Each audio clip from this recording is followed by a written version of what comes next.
Hey everyone, it's so good to be here. My name is Kimberly Simon. I am VP of Partnerships and Alliances at Control Case. So what we do is we do cybersecurity assessments. Amit just mentioned a few just now: FedRAMP, ISO 27001, NIST, SOC 2. If it's a cybersecurity framework, we probably audit to it. Now, why would you do an audit? Because everything that we're discussing today and everything that you're doing for your clients, you say you're doing, and you may be doing well.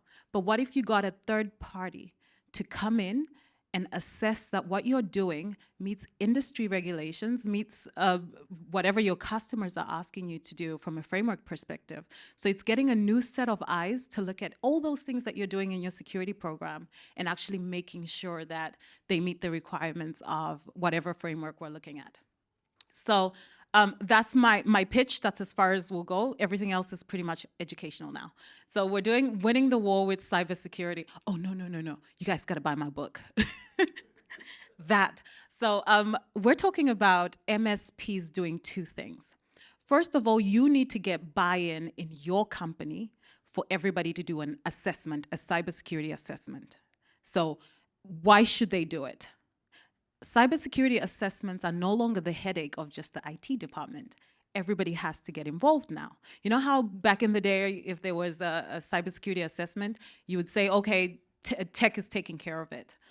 It's all our headache now. So the book talks about, having those discussions, how you can start to get the buy-in for your company as an MSP and MSSP. It's easier to sell what you are doing. So we get you certified first. So we sit with you, the MSP, and say, what are your clients asking for from a cybersecurity compliance perspective? And how can we help you get compliant to that framework? And then after that, there is inheritance. I don't know if you guys have heard of inheritance, where if you're managing your client's entire infrastructure, they inherit some of your controls. So they're already 30% on their way to doing their audit. Now, how about that for competitive advantage? So the book talks about all of that stuff.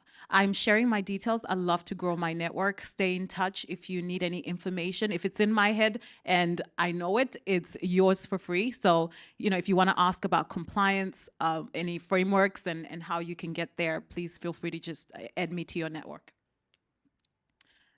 Agendas, right? Anyway, we'll start talking about the target. We'll look at what compliance is for those that don't know.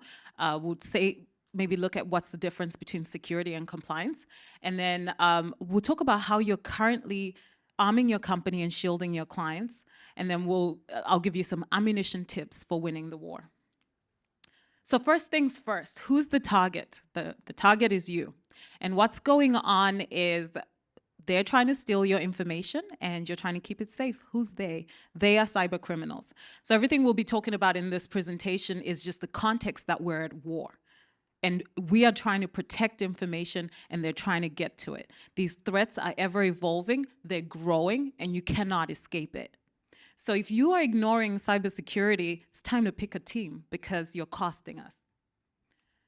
So I wanted to look at what's been happening in your market.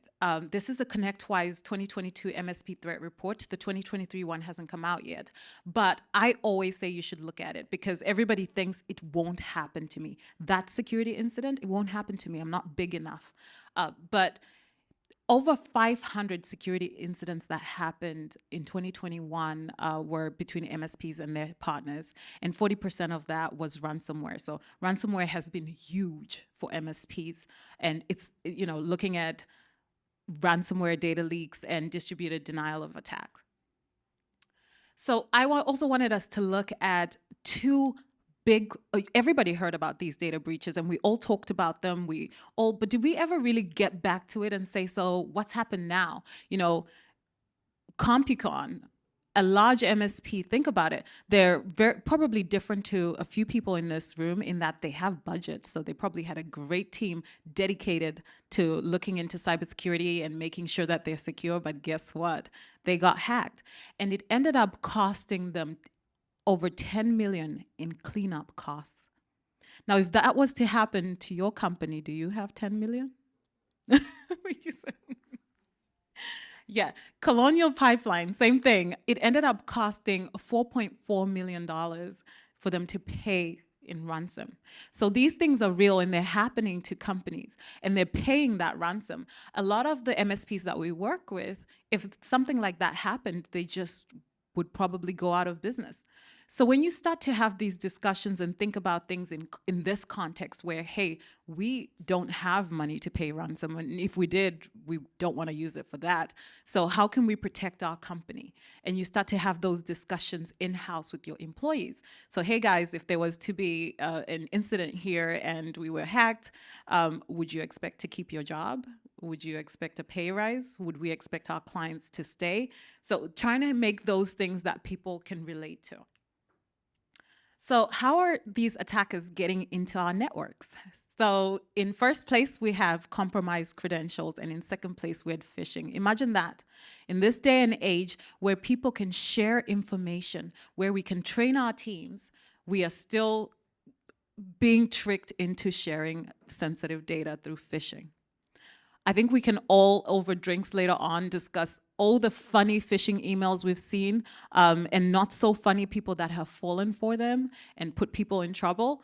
But yeah, definitely compromised credentials and phishing are huge. And it's stuff that we can educate our teams and start to arm our companies. Third place was cloud misconfiguration. Do you know how many times I hear someone go, well, I'm in AWS, so I don't need to do anything. Or I'm in GovCloud, so I don't need to do anything. Actually, you do.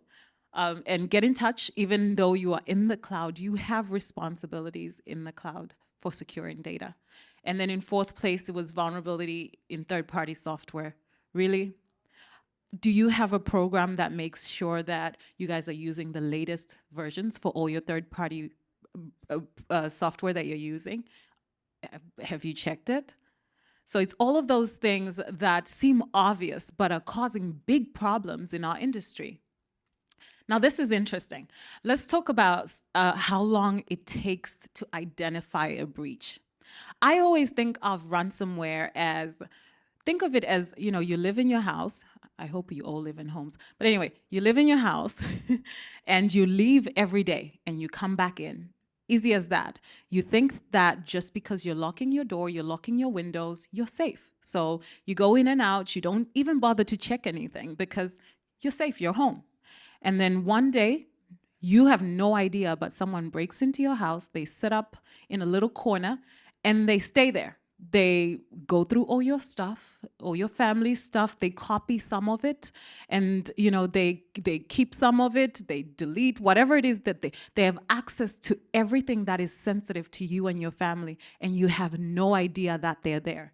Now, depending on how they got in, it takes you a while to find out. So if they stole your credentials to get in, you're looking at an average of 243 days. Imagine living with someone for 243 days and you had no idea. And then one day you go to work and come back and they tell you that you have to pay them to get back into your home. Now that's ransomware. And then it takes you over 80 days to get back to doing business as usual. Now, when we start to talk about these kind of numbers with our teams and say, hey guys, if there was a security breach, it would take us a very long time to get back to business as usual. And we just don't want to go there. Because what will people do? Whatever they can if they don't know what it's going to cost to them. So someone will leave a laptop on a train, and to them it's just a lost laptop, but to you, it's $1 million. It could be somebody who, you know, downloaded an unpatched software. That all of that stuff has costs to your company. So now that I have laid out the lay of the land in terms of, yep, we are at war, there are some things that we need to do. What should you address? You've heard this before. People, sharing knowledge, processes. Joy talked about your governance, your risk management, and definitely your compliance. And then obviously looking at technology and how AI can help automate and help you identify and contain data breaches. So now I wanted to tell you a little bit about compliance, which is my space. So cybersecurity compliance is what we'll be talking about right now. But compliance is essentially conforming to a set of regulations or, in this case, frameworks. So at the heart of every formal or informal compliance program, we look at security, which is all around reducing risk. And then we also look at privacy, which is protecting the rights of individuals. So around compliance, you're looking at security and privacy. So what's the difference between security and compliance? Because they're not the same thing. A lot of what we've been talking about here today has been around security. So it's the act of doing. All these great controls, these great technologies that are helping you protect your company, identify threats, address the threats and report and all of that good stuff. Everything we've been talking about has been around security, which is the act of doing. So you're trying to reduce the consequence of a security event. Compliance, on the other hand, is assessing that what you're doing meets best practice for, it could be for your industry, it could be for the country that you live in and the type of data that you're handling. But compliance is really assessing and looking at the gaps in your security program. I bring this up because I want you to understand that these two things complement each other. Your security program and your compliance program. And the compliance part is good because it's now bringing in a third party to look at your security program. So you can do all these things all you want. And the only way you'll find out if it's, unless you bring in a compliance partner, the only way you find out if it's actually effective is if there's been an incident. But what if you could find out if your security program has gaps before and get something even better? Something you can use to prove to your board, your clients, that you care about security and that you've taken that due care to protect your environment.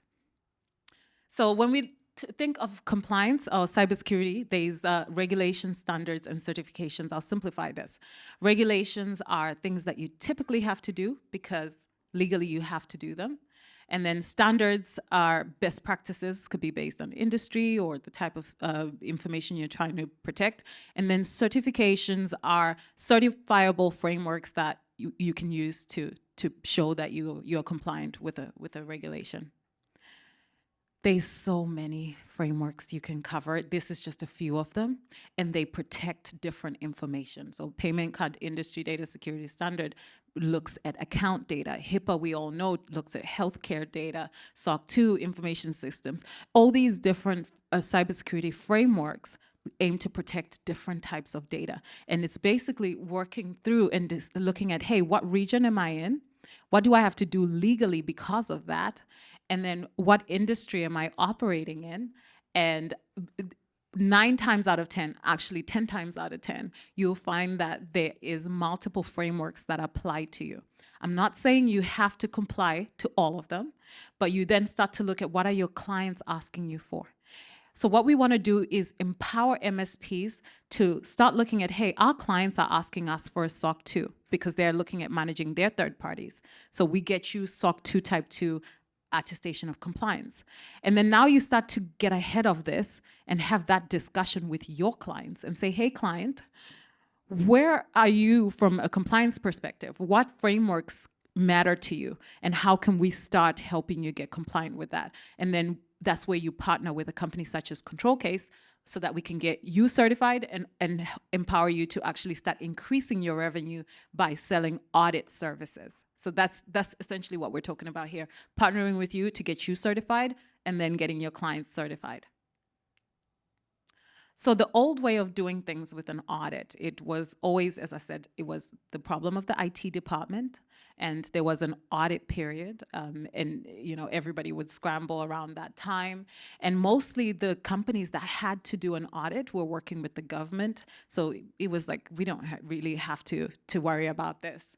So there was always an audit season where everybody does whatever they want until, June, the auditors are coming in and we're all scrambling and we have that 1 week where they're there, we're doing the right thing, we're all using our correct key cards to come in and access the building, everything is being tracked just for that 1 week because they're in the building.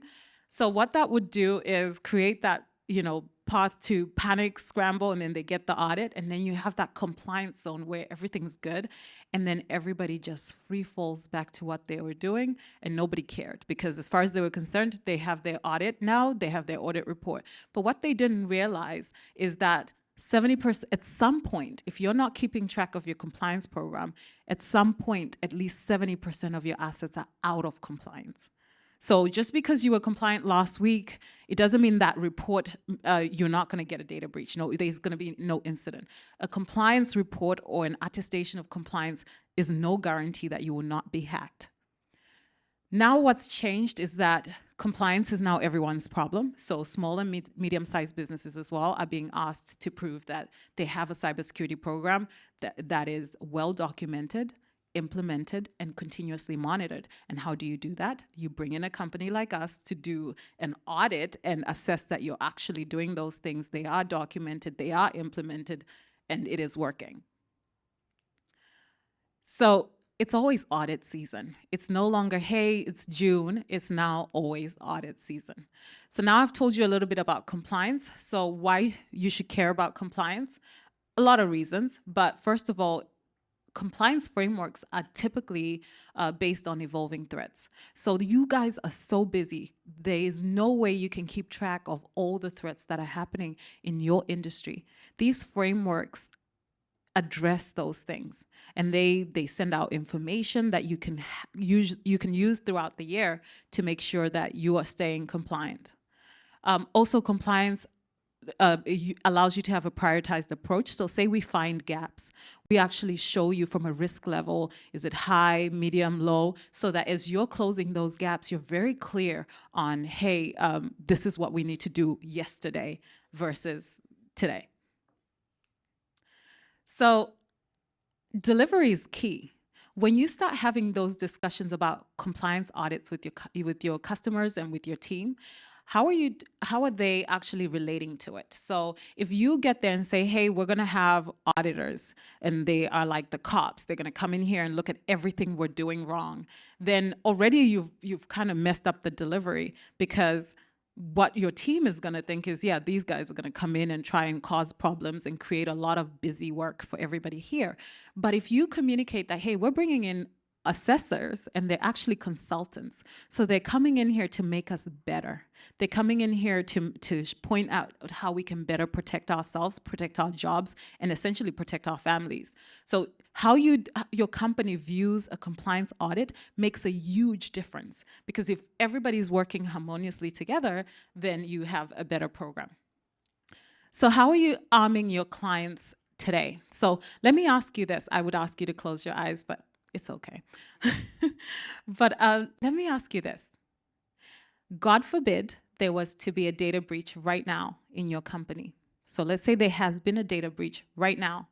And the reason it's happened is because of somebody in your team. Or maybe it was you. Whichever way is easier for you to imagine. If it could have been you, you already know, because you haven't even updated your password. You haven't been updating your third-party software. So it was either because of you or someone in your team. Now, as you sit here today, are there some things that you're thinking, my goodness, I wish I had done this. I wish I had done the training. I wish I had made sure there was a policy around third-party software. And if so, why aren't you doing those things today? Why are you waiting for an incident? I'm going to end by giving you some ammunition for winning the war. So first of all, realize that cybersecurity is a process and compliance can help. I think somebody said that today, where they said, I think I'm going to be doing this forever. Yes, but it's a good thing because we will always have work to do and we will always partner. We have a lot of education around this. There's a lot of partnership. They're not going to win, the bad guys. So we got this. So cybersecurity is a process and compliance can help. You have to understand the goal. If right now you do not have a security program, you are living in a culture of fear and uncertainty, and you need to get out of there quick. Now, when you start to implement some of the great solutions that we've been hearing about today, now you're living in a culture of awareness, because you're starting to understand what your risk is and how you're addressing that risk. And then once you move out of there and you get a Kimberly in, a control case in and get a compliance assessment done, now we're living in a culture of measurement, and that's essentially where you want to be. You want to build a culture of measurement around everything that you do in your company, and cybersecurity is no exception. So process and routine can be rewarding. So instead of demonstrating hey, this takes a lot of time and this costs a lot of money, why not communicate the efficiencies that you've just received from being compliant? So the idea that now you can identify threats sooner, now you have identified your risks and you have addressed them, or now you're closing tickets quicker because you know exactly what to do, it's all documented. It's what you communicate that makes the difference. So a security program does not live on an island. So back to the title of this presentation, Winning the War with Cybersecurity, how compliance can help. A security program does not live on an island. There's so many elements that can help, and compliance is definitely one of them. Here are some thoughts and considerations. I normally do this in a little bit longer time, so I kind of went through it quick today, so please keep my details and let me know if you have any questions. But really, key takeaways are security and compliance work together, not against each other. It's not one or the other. They're different, but they complement each other. And continuous compliance saves the day, because now you have a benchmark of what you should be doing. I don't need to tell you this. If you don't need it, get rid of it. Devalue data, encryption, and all of that good stuff. You have to invest in good people, because you're only as strong as your weakest link. And you have to be proactive in everything that you're doing. So also, there are limitations in what needs to be done versus what can be done. So that's where compliance can really outline what you need to do from a priority perspective. I want to end with a quick story. So I have some friends of mine that decided that they were going to start gardening. So they were going to grow zucchini. I know, I need new friends. So they started growing zucchini, and they said they quickly realized that it grows quicker than they had imagined. So it grows quick, and there's a lot of weeds. So they had to harvest every week, sometimes twice a week. So what they said is, sometimes if they forgot to go and pick a ripe zucchini, it would grow as big as your foot. And they said, well, we're not being really good gardeners, because as a good gardener, nothing in your garden should surprise you. When you guys started sharing information online, when we started our businesses, when we started, working with third parties, surely we must have expected that there's some risk with that. So nothing should surprise you that now we have work to do around protecting data. At the moment you downloaded that application, TikTok, no, I'm joking. but nothing should surprise you about what's growing in your garden, and you should definitely keep an eye on it. So are you a good gardener? You should definitely try to be one. So sharing my details again, and looking forward to staying in touch. Enjoy the rest of the day.